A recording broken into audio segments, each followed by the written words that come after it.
It's been a while since I've made a video. I haven't hardly made any in the last couple years.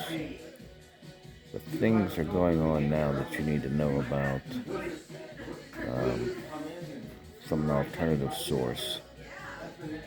The same false prophets that followed QAnon and predicted Donald Trump's re-election are the same ones that are telling you that this impending war between the United States and Russia and over there in Europe is the war of Gog and Magog. And I'm here to tell you that's not true. The war of Gog and Magog occurs at the end of the 1,000-year reign of Christ here on earth.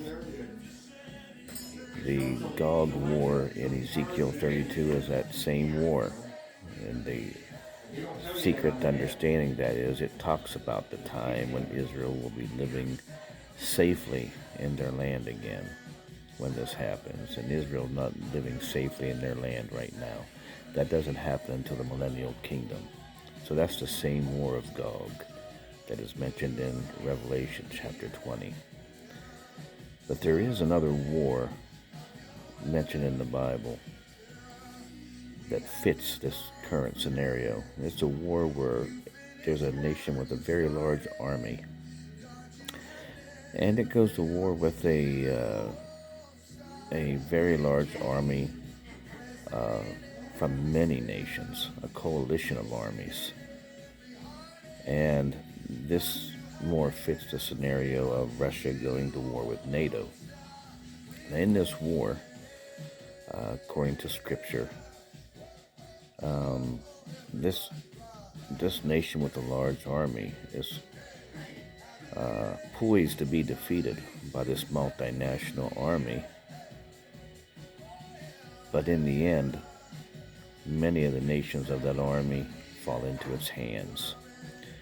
To me, that also seems to fit this scenario. You have all these grumblings about this members of this European Union who have trade deals with Russia having to cut off those ties because of this stand with NATO and the United States against Russia. And I think in the end there's going to be a new alliance. I think when push comes to shove, NATO's going to break up, and many nations are going to form an alliance with Russia. And so I just wanted to put that out there and see what you think about that.